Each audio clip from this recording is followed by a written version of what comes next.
Time. It's what we all wish we had more of. What if you can reclaim 5, 10, or even 12 hours every week? Stay tuned.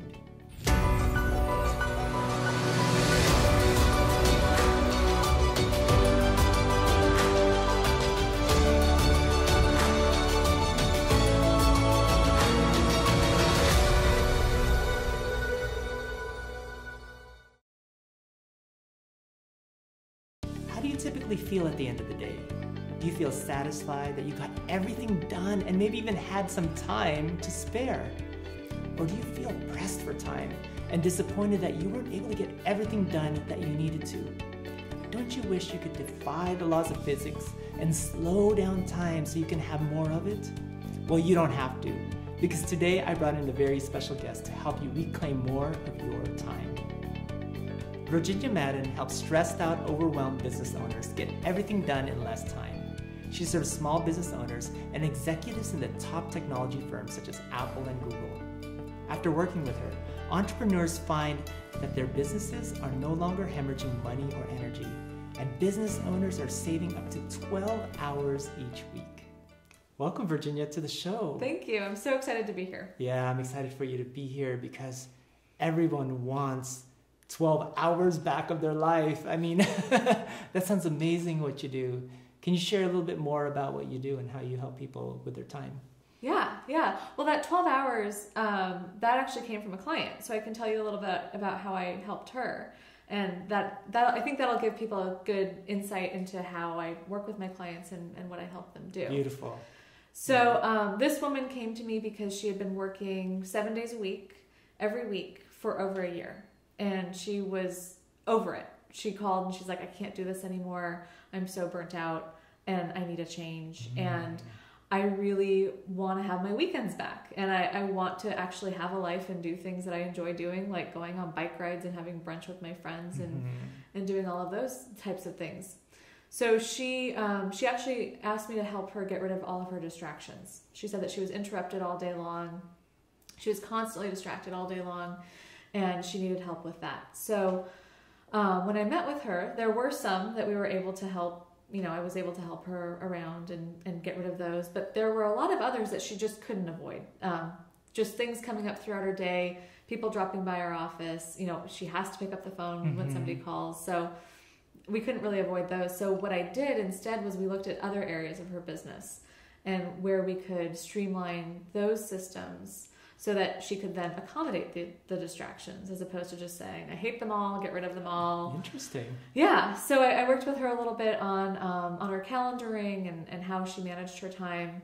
And we also automated some systems that were really time consuming for her. So where in the past she might have spent, a few hours a week doing one process, we were able to automate quite a bit of it so that she actually had to spend a half an hour. So after a couple of months of working together, we got rid of her working on weekends, and wow, yeah, I know it was pretty exciting. It was really exciting. But the most exciting thing for me was we're Facebook friends, and on the weekends I would see her post pictures of herself on her bike in the Marin Headlands, going out to brunch with friends.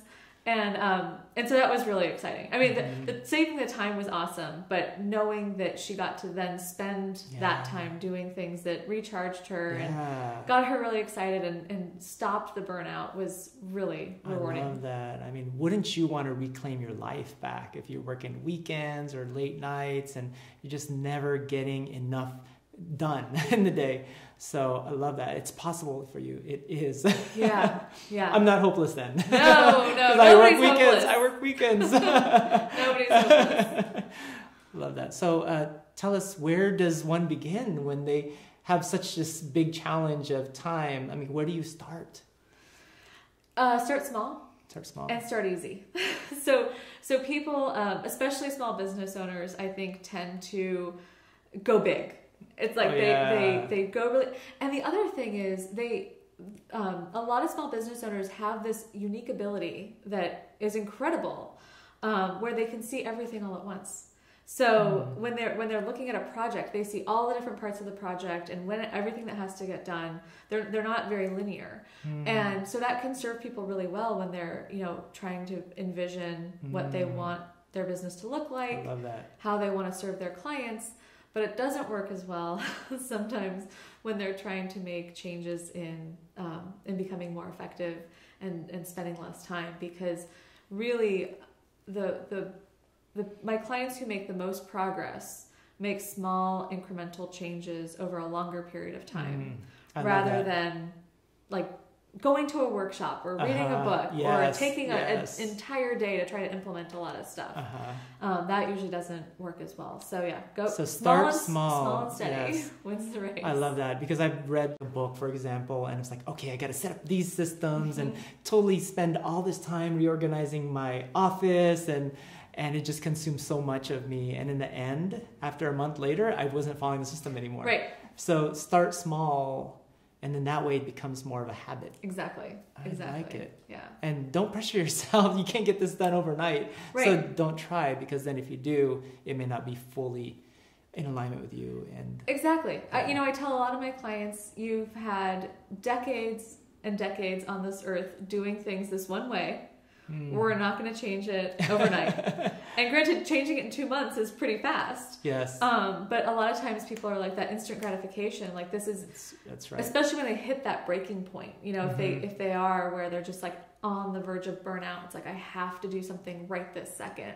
And so moving slowly can seem counterproductive, but it is all about changing the habits and making sure that this is a long-lasting change and not something that you're going to do for a couple of months and then just slip back into your old habits. Yeah, I love that. So Virginia, you talked to me a little bit before the show about these stealth time wasters that we all have. That's, we know all about the things that waste our time, but these stealth ones, sometimes we're not so aware of. Tell us a little bit more about that. Yeah, that's a great question. So there are, people complain to me about, a number of things, and like emails taking up a lot of their time.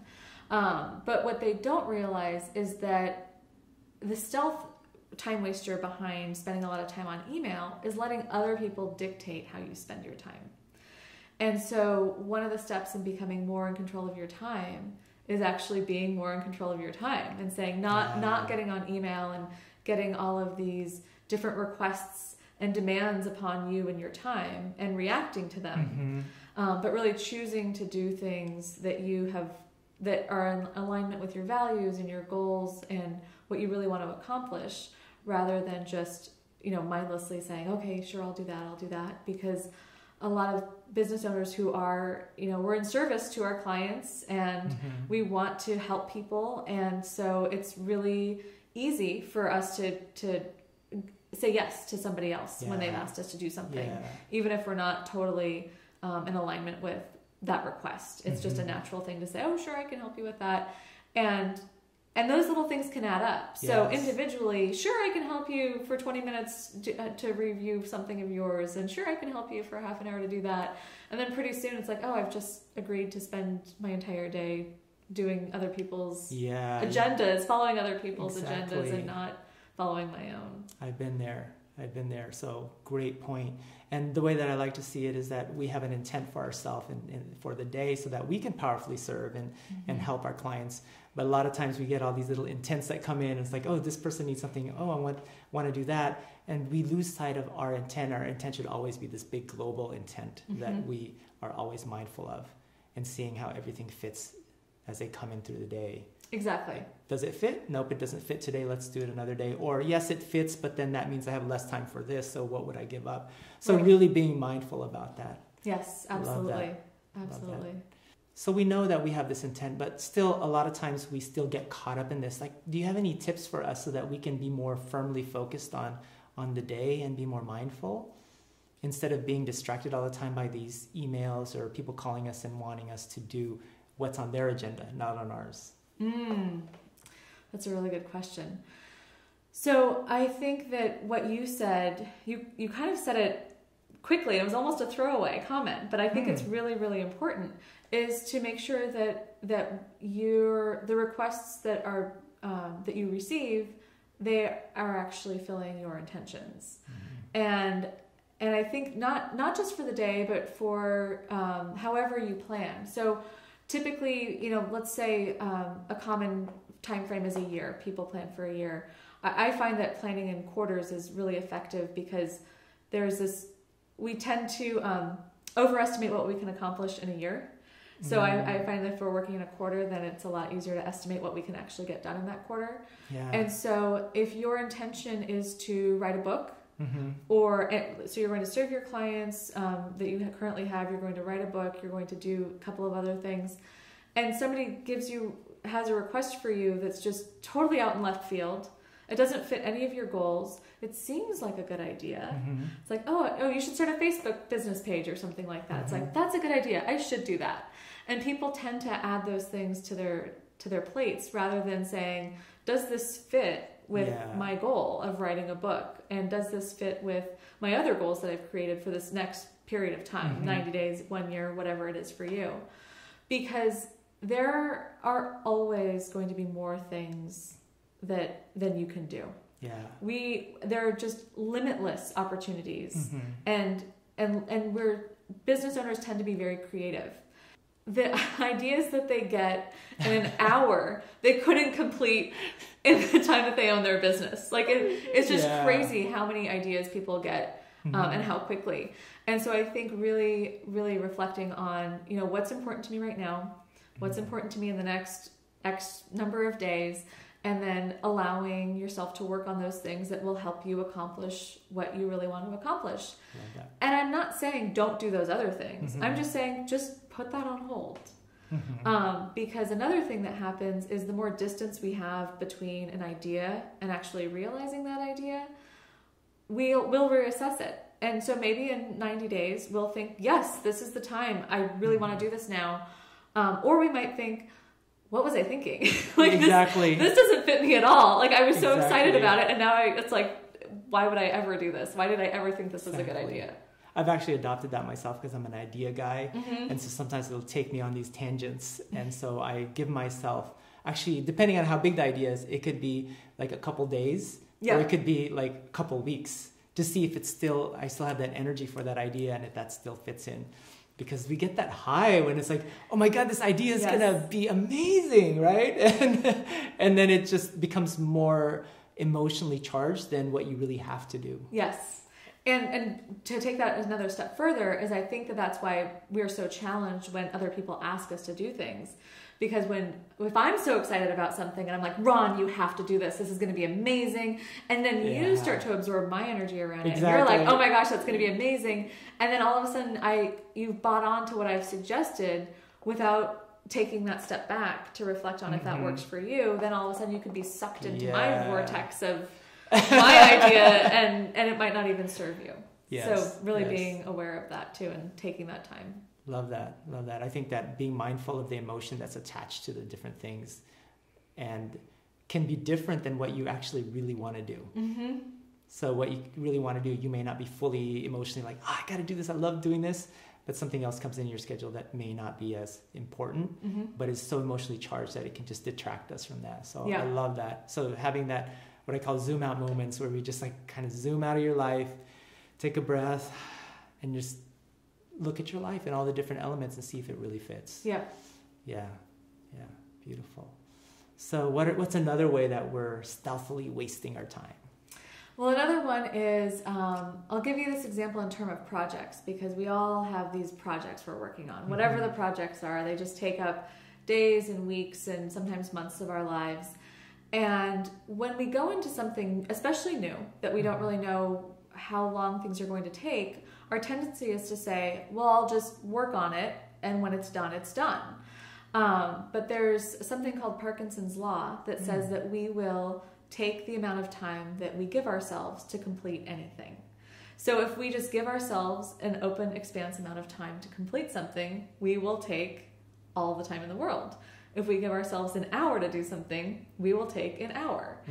And so I find that many, especially creative types, will just want things to flow and want things to sort of happen organically, which is great. But if they don't put some sort of time frame around it, they can really get sucked into that never-ending cycle of just creativity, ideation, drafting phase, and never actually getting to that completion phase. Yeah, I love that, because I think I've experienced that a lot where, oh, I have so much time. It's like a month away. I have this speaking gig and I have to get all these things done, no problem. And it comes time like that day after or day before. And I'm like, oh my God, I have so much more to do today. I haven't completed it. Yeah. And it's like, how could I get it done? But then I actually get it done. Right. And if they said the speaking gig was just a week away, I would probably get it all done too. So it's just giving yourself and that expectation, realistic expectation of when you're going to get things done. So don't always go by the due date, which is what I used to do. Giving yourself the exact time that you want to spend on it instead of letting the due date determine that.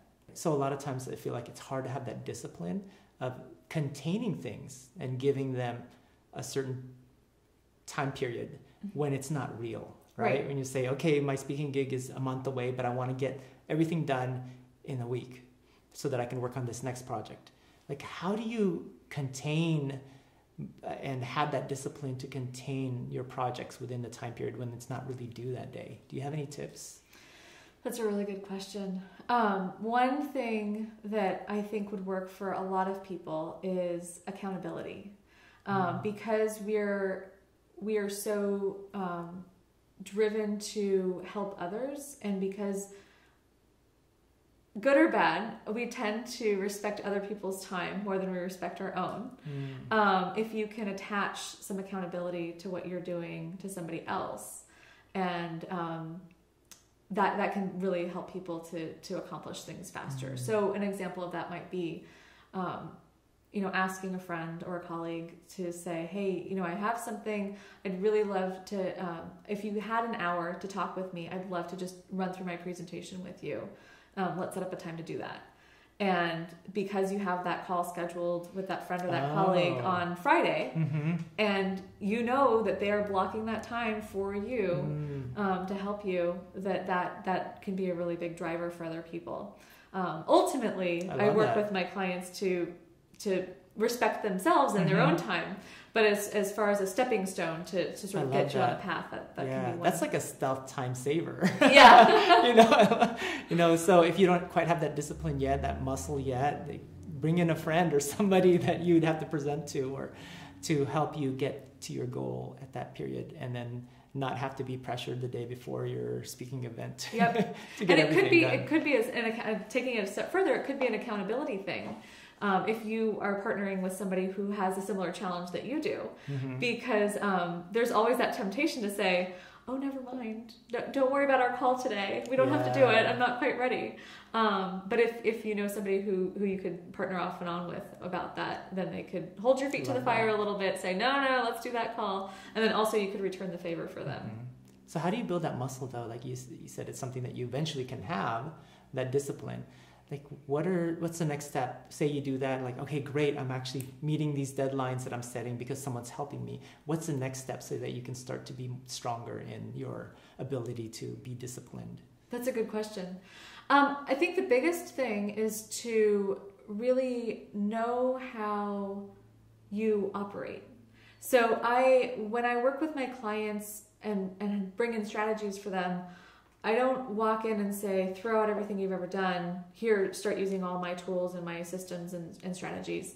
It's really about, and I think this is one of the reasons my clients have long-lasting success, is that I really craft the suggestions and the systems around how my clients are. So it's really a matter of getting to know yourself and how you communicate, how you think, how you process information. And there are some people who are very deadline driven, and there are some people who will always wait until the last minute to do something because that feeds them in some way. So for those types of people, I wouldn't say, well, okay, let's try to force yourself to be different and try to get everything done 3 weeks early, because that just won't ever happen. I mean, sometimes we can set mini deadlines in between the ultimate goal, but often it's really getting to know who you are, how you work, and crafting the way that you organize your time and your day around that. On a very, very basic level, an example of that might be, when are you most alert during the day? You know, I have some clients who are bright-eyed and bushy-tailed first thing in the morning. I have other clients who hit their stride at like 6 o'clock at night. So making sure that you plan your projects and your day according to when you have a lot of energy and when you are most creative, you'll spend a lot less time working on something than, like for me, 2 o'clock hits and I'm like, oh God, I'm ready for a nap. So I never plan stuff that is. Or you can do things that are like mindless, exactly. right? Like organizing or doing some cleanup work or exactly. Yeah, I love that. And I think that resonates with a lot of messengers because you're here because you want to improve yourself and continue to grow and expand and learn how you can master this art of being a powerful messenger in the world. And one of them is mastering yourself and knowing yourself. So following Virginia's advice is just being mindful of when you try something new, how does that resonate with you? Does it work? And then seeing your behaviors and patterns and really trying to adjust for it. I love that. You know, I took this class on willpower. Oh. And one of the cool tips that I got from there was that people don't fail. Nobody ever fails. So don't ever blame yourself if like, oh my God, I didn't get it done. Systems fail. Yes. And it's about finding the right systems that resonate with you because there are endless number of systems and I'm sure there's one that'll work with you. And it's just about finding and experimenting and trying something new every time until you get that thing that's just right. Yes, absolutely. I completely agree with that 110%. One thing I get asked often, and it's a frustrating question. I understand why people ask it, but sometimes it's, oh, what's the best fill in the blank? What's the best CRM? What's the best app? What's the best? It's like, I don't know. I don't know you yet. So there's no one system or tool out there that is the best one. It's the one that works best for you. And so, yeah, definitely getting to know yourself and how you work, then choosing the system that supports that versus trying to make yourself cram yourself into a system. It's so much easier to do it the other way around. Well, time flies when I'm having a conversation with you because you have so much valuable, tips and ways that I can improve my life. And I know that you have a gift that you'd like to share with the audience, and it could be a powerful assignment for them as well for the week. Will you share that with them? Absolutely, absolutely. So I've created a stealth way to take control of your time. And it's a very short 7-day program that you can sign up for at comfortablestructure.com. And it's intended because I know most of my clients have no extra time. So this is intended to not take up a lot of extra time, but give you a couple of things that you can shift so that you can start to take more control back of your time and be more relaxed with your day. And again, the website is comfortablestructure.com and people can sign up for it there. I love it. I can't wait to take that class because I want to just squeeze out as much as I can so that life can be richer. So thank you for joining us. This is an amazing conversation. It's something that I think we all need to learn to master and that we can always improve upon. So thank you, Virginia, for being on the show. Thanks for having me. I had such a great time. Yeah, me too. And if you definitely take a little bit of the time this week, just a little bit, so that you can reclaim your time back. And go to Virginia's site and learn a little bit more about some of the stealth time wasters because this could be a huge investment in you reclaiming your life and your time back. So until next time, keep shining your light because the world needs your unique and special gifts. Bye-bye for now.